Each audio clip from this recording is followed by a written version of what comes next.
Hi there, here we're back. This is chapter 2 of Wuthering Heights by Emily Bronte. Look at the picture. We've got an image created by AI. How many characters can you see in it? Look at all the details, okay? The description of it. There's fire, and there's a notebook there. There are candles. Remember that this is back 1801. Hmm? So, this was the last picture from chapter one. Yes, we have Heathcliff. I know Heathcliff, right? And two young people. Okay. The girl was announced as Mrs. Heathcliff. Okay. And the boy, he's got another name. He was angry. Okay. So what's their relationship? What's their connection? Okay. Do you remember that? And the dogs, the fierce dogs.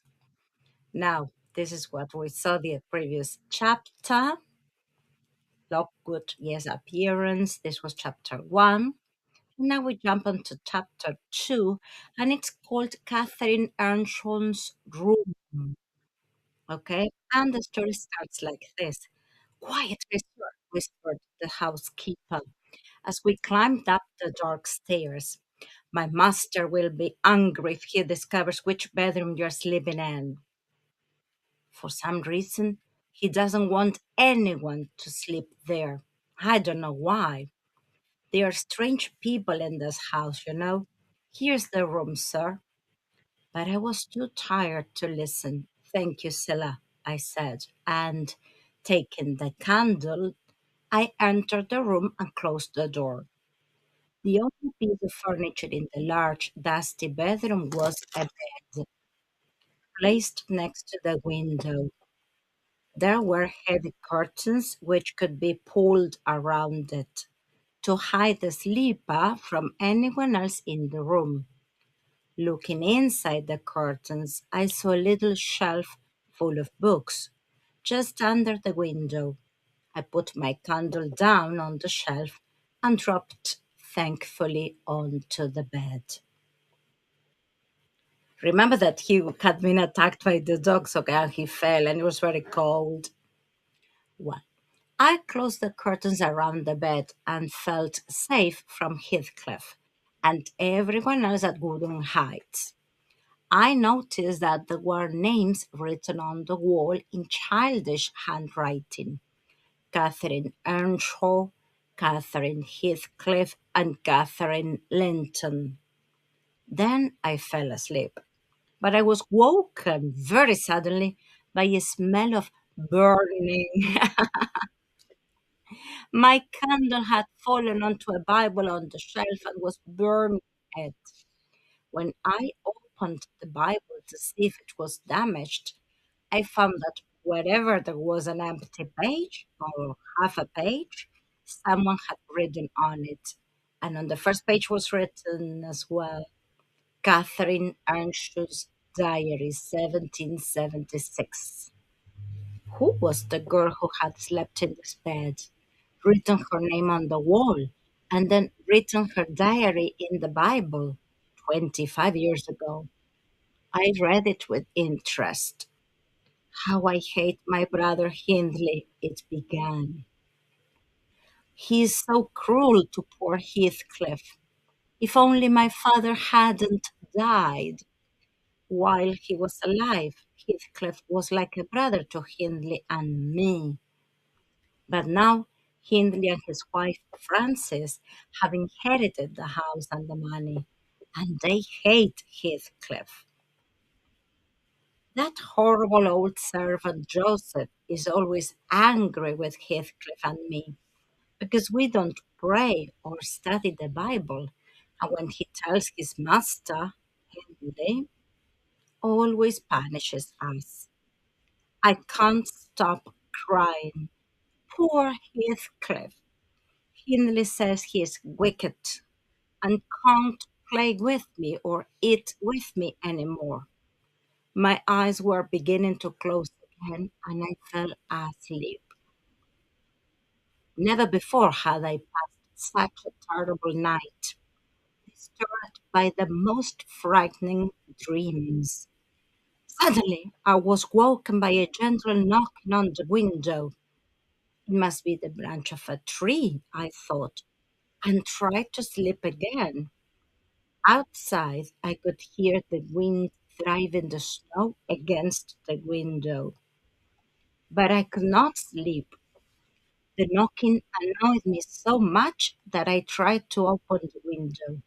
When it did not open, I broke the glass angrily and stretched out my hand towards the branch. But instead, my fingers closed around a small, ice cold hand.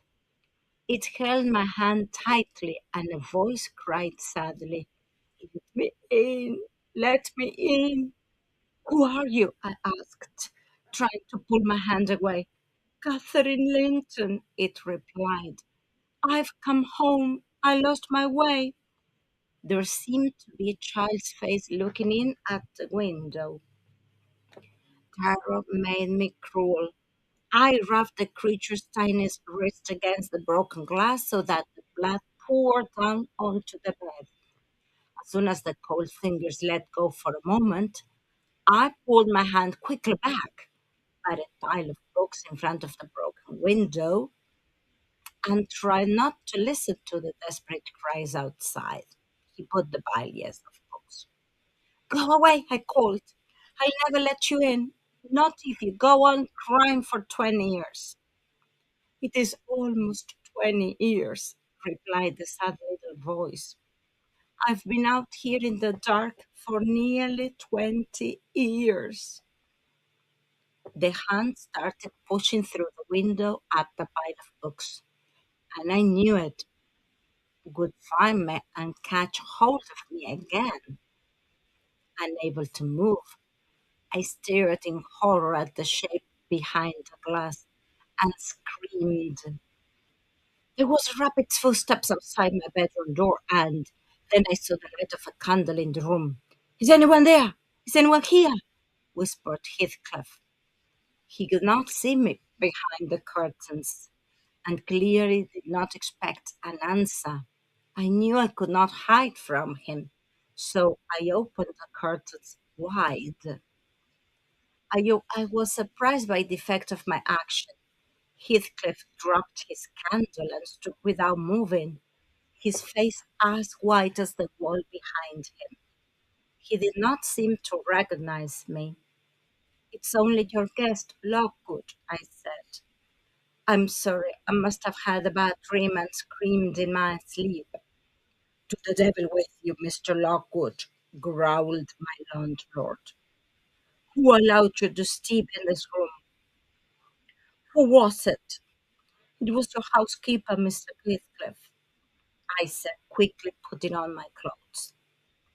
"And I'm angry with her myself. No one can sleep in a room full of ghosts." "What do you mean?" asked Heathcliff, looking suddenly very interested. "Ghosts, you said.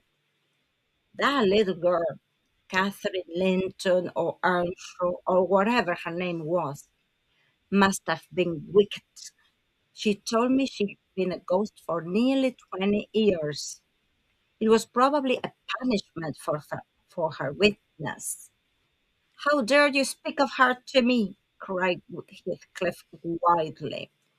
But I described my dream. He became calm. Sorry, but as I described my dream, he became calmer and sat down on the bed, trembling as he tried to control his feelings. "Mr. Lockwood," he said finally, brushing a tear from his eye, "you can go into my bedroom to sleep for the rest of the night. I'll stay here for a while." "No more sleep for me tonight," I replied. "I'll wait in the kitchen until it's daylight, and then I'll leave. You needn't worry about my visiting you again either. I've had enough company for a long time." But as I turned to go downstairs, my landlord, thinking he was alone, threw himself on the bed, pushed open the window, and called into the darkness. Come in, come in, he cried, tears rolling down his face. Catherine, do come, my darling. Hear me this time. But only the snow and wind blew into the room. Could my dream have produced such madness?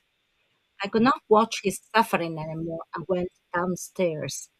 I waited in the kitchen until it was light enough outside for me to find my way through the deep snow back to Thrush Cross Grange.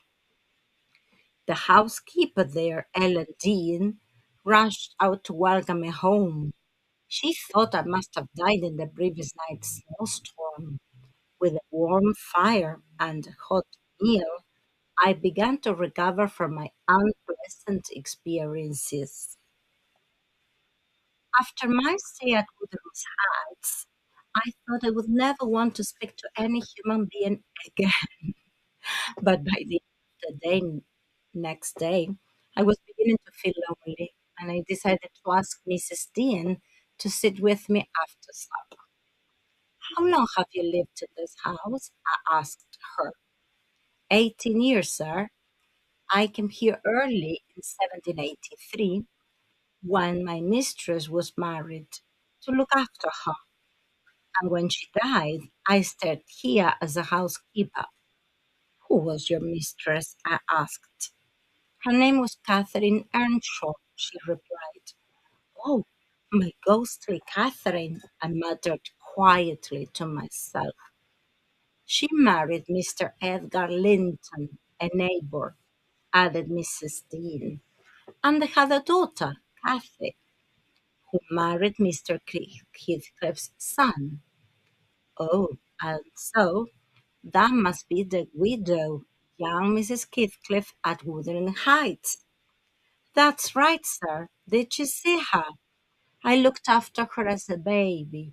You know, how is she? I do want to know. She looked very well and very beautiful, but I don't think she's happy. Oh, poor thing. And what did you think of Mr. Heathcliff? He's a rough heart man, Mrs. Dean, but I'm very interested in him. Tell me more about him. Well, he is very rich, of course, and mean at the same time. He could live here at Thrushcross Grange, which is a finer house than Wuthering Heights, but he would rather receive her than live comfortably. But I'll tell you the whole story of his life, as much as I know there is, and then you can judge for yourself. And that's the end of chapter 2. So I asked ChatGPT, Gemini, Grok, yes, to reproduce some ideas.